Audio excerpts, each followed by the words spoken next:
शराब व्यापारी हत्याकांड का पुलिस ने किया खुलासा। दुकान लूटने में नाकाम होने पर की गई थी शराब की हत्या। सीसीटीवी में दिख रहे एक हत्यारोपी समेत पुलिस ने 2 आरोपियों को गिरफ्तार किया। घटना के मुख्य आरोपी संदीप को राजस्थान की भरतपुर पुलिस 2 दिन पहले ही गिरफ्तार कर आला कत्ल भी कर चुकी है बरामद। घटना को अंजाम देने से पहले बदमाशों की ओर से की गई थी रेकी। वारदात में 5 बदमाश थे शामिल। बुलंदशहर की नरोरा पुलिस ने 2 बदमाशों को गिरफ्तार किया। सर, नरोरा थाना क्षेत्र में हुई 22 नवंबर को शराब की हत्या की घटना खुलासा किया। सर, क्या पूरा मामला कितने लोग गिरफ्तार किए? देखिए, दिनांक 22 नवंबर को थाना नरौरा क्षेत्र में एक स्वर्ण व्यवसायी ज्वेलर थे रोहतास वर्मा, जिनकी दुकान के अंदर घुसकर गोली मारकर हत्या की गई थी। शुरुआती दौर में यह स्पष्ट नहीं था, क्योंकि लूट की घटना नहीं हुई थी, तो यह स्पष्ट नहीं था कि उनकी हत्या लूट के इरादे से हुई है असफल होने पर, या हत्या का कारण कुछ और है। हम लोग लगातार प्रयास कर रहे थे। अभियुक्तों के फोटोग्राफ हमारे पास उपलब्ध थे सीसीटीवी कैमरे के माध्यम से। काफ़ी प्रयास के बावजूद उनकी शिनाख्त नहीं हो पा रही थी। घटना में 9mm की पिस्टल इस्तेमाल की गई थी, क्योंकि मौके से जो खोखे मिले थे 2, वो 9mm के थे। इसी बीच 6 दिसंबर को राजस्थान के भरतपुर जनपद में औद्योगिक नगर थाना क्षेत्र में एक अपराधी गिरफ्तार हुआ, जिसके पास से 9mm की पिस्टल मिली। ये जानकारी बुलंदशहर पुलिस को मिली और 9mm की पिस्टल के आधार पर हमारे यहाँ से एक टीम गई। क्षेत्राधिकारी डीवाई वंदना शर्मा को भी भेजा गया, क्योंकि 9mm की पिस्टल से बहुत रेयर क्राइम होते हैं। और वहाँ जाने पर जब उसकी शिनाख्त की गई तो जो फोटोग्राफ हमारे पास अवेलेबल थे सीसीटीवी कैमरों के माध्यम से, उससे पूरी तरह मैच कर रहा था। पूछताछ में उस अभियुक्त ने पूरी घटना की स्वीकारोक्ति की और अभियोग का अनावरण हुआ। इसमें महत्वपूर्ण बात ये पाई गई कि घटना कारित करने में कुल 3 अभियुक्त थे, जिसमें से एक मुख्य अभियुक्त संदीप चौहान, जो अलीगढ़ का रहने वाला है, जिसके विरुद्ध 15 से अधिक गंभीरतम धाराओं के अभियोग दर्ज हैं। 7.5 साल की सज़ा भी काट चुका है अब तक। वो मुख्य अभियुक्त था और गोली उसी के द्वारा मारी गई थी। उसके कब्जे से घटना में प्रयुक्त पिस्टल 9mm की बरामद हो चुकी है, जिसको हम लोग मिलान के लिए विधि विज्ञान प्रयोगशाला भिजवाने की प्रक्रिया में। पूरे घटनाक्रम के खुलासे के बाद ये बात जानकारी में आई कि 2 स्थानीय अपराधी, जिनका कोई क्रिमिनल रिकॉर्ड नहीं है, आकाश शर्मा और विशाल, जो गिरफ्तार किए गए हैं आज, ये इसकी भूमिका में थे, पृष्ठभूमि में थे। और इनके द्वारा 17 तारीख से लेकर 21 तारीख तक इन अपराधियों को संरक्षण दिया गया। ये 3 अपराधी जो इस घटना को कारित करने के लिए आए थे, 17/11 को उस इलाके में आए और विशाल के घर पर रुके। विशाल और आकाश शर्मा जो स्थानीय हैं, आकाश शर्मा का मकान इस दुकानदार जिसके यहाँ घटना हुई थी, इसकी दुकान से मात्र 150 मीटर की दूरी पर है। इन दोनों के द्वारा टारगेट का चिन्हीकरण किया गया, अपराधियों को अपने यहाँ रोका गया और लगातार रेकी करते हुए जब निश्चित कर लिया गया कि घटना कब कारित करनी है, तो ये लोग अलग हो गए और ये दूर से ही इनका सहयोग करते रहे। 3 दिन यहाँ रहने के बाद 21 तारीख को अलीगढ़ जाकर के इस ग्रुप ने एक मोटरसाइकिल की व्यवस्था की।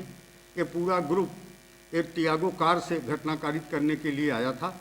साथ में इन्होंने अपने साथ एक मोटरसाइकिल लाई और जहाँ जहाँ सीसीटीवी कैमरे थे या टोल बैरियर्स थे, वहाँ पर ये ग्रुप के लोग जो है कार में हो जाते थे और एक आदमी केवल मोटरसाइकिल चलाता था। घटना कारित करने के बाद इन्होंने करीब 20 किलोमीटर दूर जा कर के मोटरसाइकिल को जला दिया, ताकि अगर मोटरसाइकिल की शिनाख्त हुई हो तो पुलिस फेल हो जाए आगे बढ़ने में। जली हुई मोटरसाइकिल अगले दिन सुबह हम सबको मिली थी। हम प्रयास कर रहे थे। वो मोटरसाइकिल मथुरा से 2018 में चोरी की गई थी। तो इस तरह से अभियोग का पूरी तरह अनावरण हो गया है।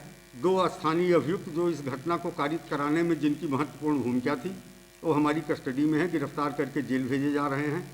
मुख्य अभियुक्त संदीप चौहान राजस्थान भरतपुर पुलिस की अभिरक्षा में है, न्यायालय की अभिरक्षा में है और जेल में है, और उसका वारंट भी हम दाखिल करके रिमांड पे अपने यहाँ लाएंगे।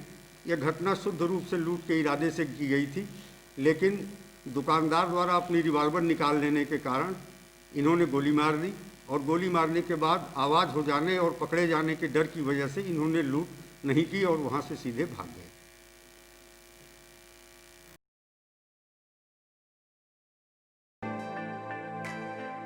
हर्ष फायरिंग का वीडियो वायरल। सगाई समारोह में फायरिंग का बताया जा रहा है वीडियो। वायरल वीडियो में डीजे पर डांस के दौरान लोगों के बीच कई राउंड फायरिंग करता नजर आ रहा है युवक। सगाई समारोह में हर्ष फायरिंग का वीडियो सोशल मीडिया पर जमकर वायरल हो रहा है। बुलंदशहर के स्याना कोतवाली क्षेत्र के स्याना कस्बे का बताया जा रहा है वीडियो। तो कस्बे के मोहल्ला होली चौक पे यह तथ्य पाया गया कि यहाँ पर एक कोई सगाई समारोह या कोई पारिवारिक फंक्शन था, उसमें एक व्यक्ति है ऋषि यादव, उसके द्वारा हर्ष फायरिंग की गई थी। चिन्हित कर दिया गया, गिरफ्तारी की जा रही है और आगे भी कार्रवाई की जाएगी। किन किन धाराओं में मुकदमा पंजीकृत किया गया है? मुकदमा उपयुक्त धाराओं में पंजीकृत किया जाएगा।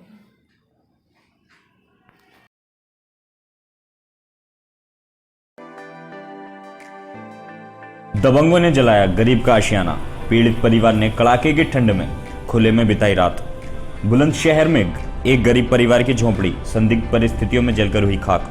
झोंपड़ी जलने से परिवार ने कड़ाके की ठंड में खुले आसमान में नीचे सोकर बिताई रात। परिवार की वृद्ध महिला का आरोप है कि गांव के दबंगों ने जला दी झोंपड़ी। पीड़ित परिवार ने लगाया पुलिस पर शिकायत न सुनने का आरोप। बुलंदशहर के पहासू के नगला घनश्याम इलाके की यह घटना। थाना पहासू के नगला रूप गांव में एक महिला की झोपड़ी जलाए जाने की बात सामने आई है। उल्लेखनीय यह है कि परसों शाम की घटना बताई जा रही है। पुलिस को कोई सूचना नहीं दी गई, यहां तक कि ग्राम प्रधान को भी उस समय कुछ नहीं बताया गया। महिला गुड्डी देवी हैं, वाइफ ऑफ स्वर्गीय गोपीचंद, जिनकी झोपड़ी जली है। झोपड़ी में केवल एक चारपाई, एक साइकिल पुरानी थी जो जली है। रहने का इनका अलग सेपरेट व्यवस्था है जहां ये रहती हैं।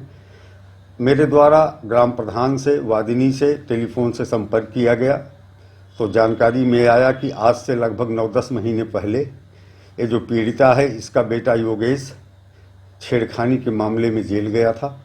जिन लोगों ने इसे जेल भिजवाया था छेड़खानी के प्रकरण में, रिंकू और बंटी, जो कथित नामित दोनों अभियुक्त हैं इस घटना के, उसी के परिवार की लड़की थी।